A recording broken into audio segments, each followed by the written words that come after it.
This is not just a story from the past. This is a story about struggle, loss, pressure, and rising from nothing when everything around you feels broken. More than 1,400 years ago, the world was not the place we know today. There were no systems of justice, no protection for the weak, and no voice for the oppressed. In many societies, power decided what was right. The rich controlled everything, while the poor suffered in silence.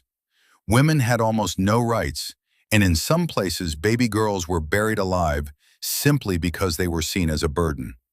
Truth was rare, lies were normal, violence was common, and people didn't just accept it, they built their lives around it. In the middle of this darkness, in the city of Mecca, a child was born. His name was Muhammad ibn Abdullah. But his story didn't begin with comfort or protection. Before he was even born, his father had already passed away. He entered the world without ever knowing what it meant to have a father. And just when he began to feel the warmth of his mother's love, another tragedy struck. At only 6 years old, he lost his mother too. Imagine that for a moment.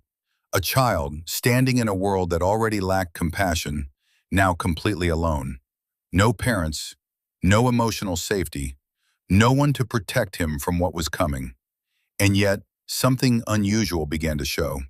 Instead of becoming bitter, angry, or lost, he became quiet, thoughtful, observant. He was passed from one guardian to another, first his grandfather, then his uncle. Life was unstable. Resources were limited. There was no luxury, no privilege, no easy path forward. So he worked. As a young boy, he became a shepherd. Not a glamorous job. Long hours, isolation, responsibility over fragile lives. But this is where something important was built. Patience.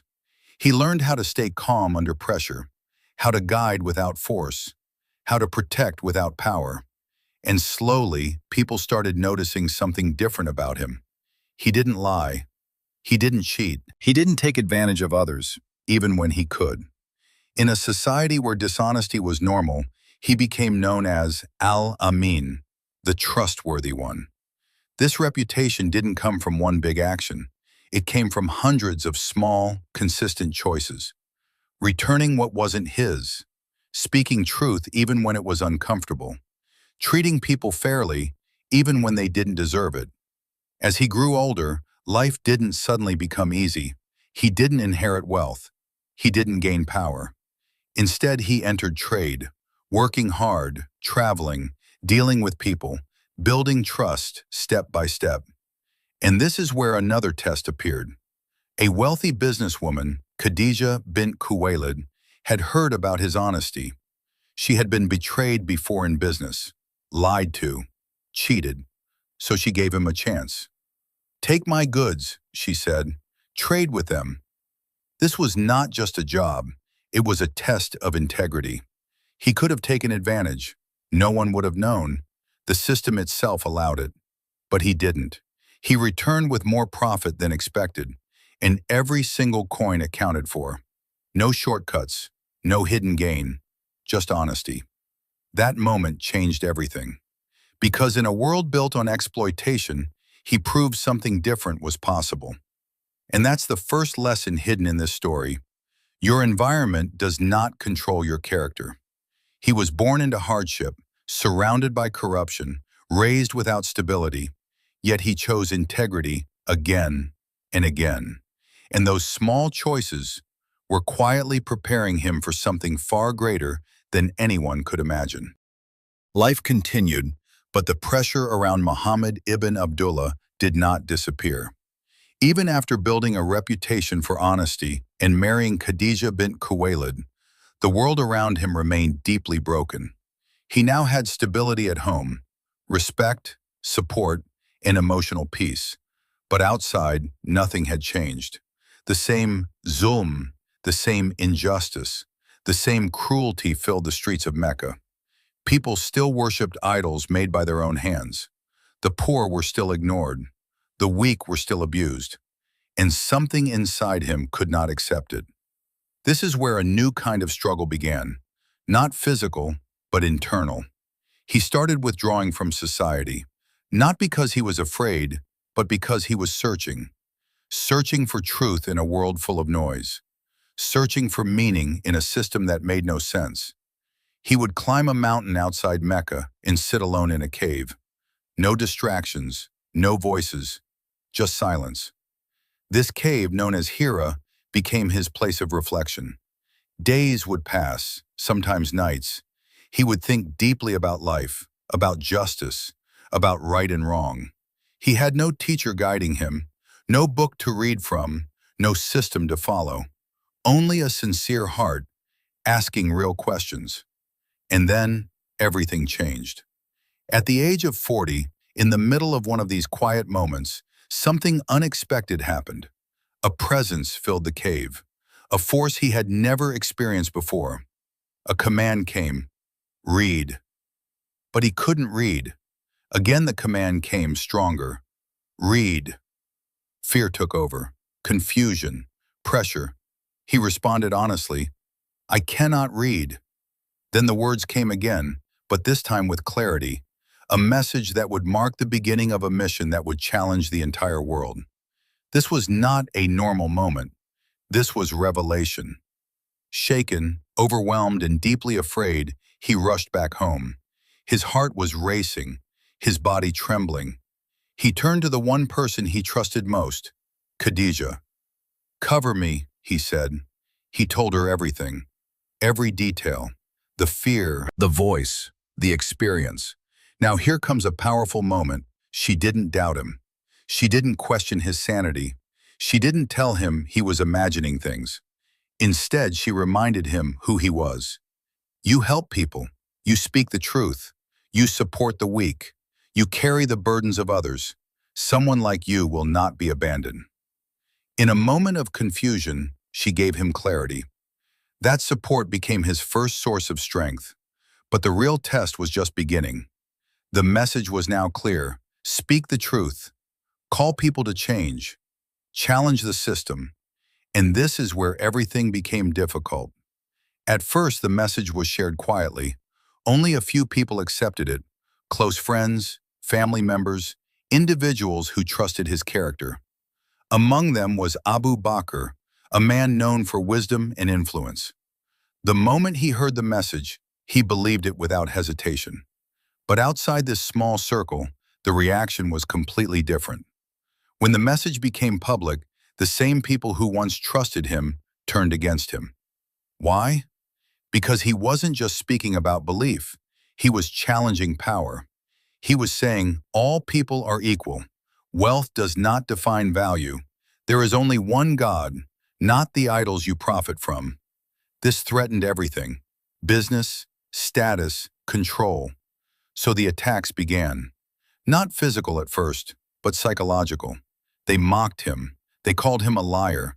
They tried to destroy his reputation. But when that didn't work, they changed strategy. They made offers. Stop this message, they said. We will give you wealth, power, leadership. It was a direct test. Give up your mission and gain everything. But he refused, because his goal was never personal success. It was truth. And when they realized he could not be bought, the situation became darker. They began targeting his followers, especially the weak. People were tortured, beaten, starved.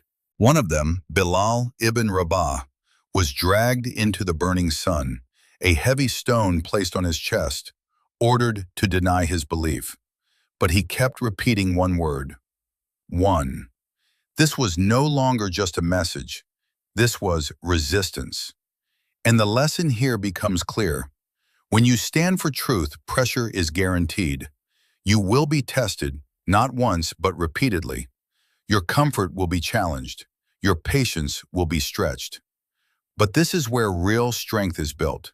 Because in the middle of rejection, pain, and pressure, he did not stop. He continued, one person at a time, one message at a time. And slowly, change had already begun. The pressure did not fade. It intensified. After years of rejection, loss, and constant opposition, Muhammad ibn Abdullah faced some of the hardest moments of his life. The people of Mecca were no longer just mocking, they were planning to break him completely. And then, two devastating losses happened almost back to back. First, his uncle, the man who protected him from physical harm, passed away. Then shortly after, his greatest emotional support, Khadija bint Khuwaylid, also passed away. This was not just sadness, this was isolation. No protector, no partner, no safe space. This period became known as the Year of Sorrow. And here is where many people would stop. When support disappears, when loss hits from every side, when the world feels closed, most people give up. But he didn't. Instead, he made a bold decision. If Mecca would not listen, he would go somewhere else. He chose a nearby city called Taif. Not an easy journey, long distance, harsh conditions, no guarantee of acceptance. But he went with hope. He spoke to the leaders. He explained his message. But what he received in return was not just rejection, it was humiliation. They mocked him. Then they turned the streets against him. Children were encouraged to throw stones. He was chased out, bleeding, injured, exhausted. This was not just physical pain, it was emotional breaking point. He had tried everything, and now, sitting alone, wounded, with no crowd, no support, no success to show, he raised his hands and spoke honestly, not blaming people, not complaining about failure. He simply said, "If you are not displeased with me, then I am okay." That mindset changes everything. Because his focus was never on approval from people, it was on purpose. And then, something remarkable happened. After reaching the lowest point, a new door opened. Soon he began meeting people from another city, Yathrib. They were different. They listened. They were tired of conflict in their own society and were searching for guidance. They didn't just hear him, they accepted him. Step by step, small groups from that city made a commitment. Not just belief, but support. "Come to our city," they said. "We will protect you." This was the turning point. But leaving Mecca was not simple. The leaders had already made a final plan to end his life. A coordinated attack, multiple tribes, one night, no escape. But once again, strategy and calm thinking played a key role.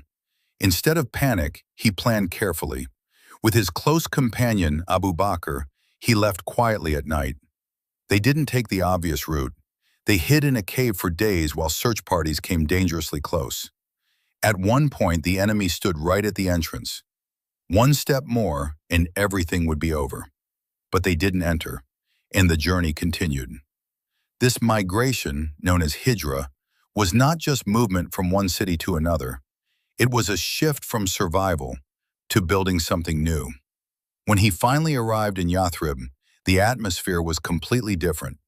People welcomed him, supported him, stood with him. The city later became known as Medina, and this is where change became visible. Instead of just speaking, he began building.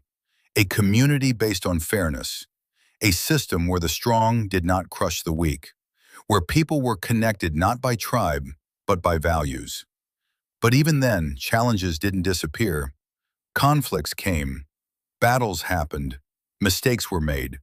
At times they faced victory, at times painful setbacks. But one thing remained constant: he did not lose direction. Years later, after everything, the pain, the exile, the struggle, he returned to Mecca. Not as a victim, but not as a conqueror seeking revenge either. This is where the most powerful moment happens. The same people who once attacked him now stood in front of him, waiting. They expected punishment. They expected payback. But instead he said, "You are free." No revenge, no humiliation, just forgiveness. And that decision changed hearts faster than any force ever could. Because real power is not in destroying your enemies. It is in rising above them. And this is the final lesson. You don't need perfect conditions to change your life. You don't need support from everyone. You don't need an easy path. You need clarity. You need patience. and you need the strength to continue, even when everything is against you. From an orphan with no support to a leader who transformed an entire society, this story is not just history, it is proof that even in the darkest conditions, light can still rise.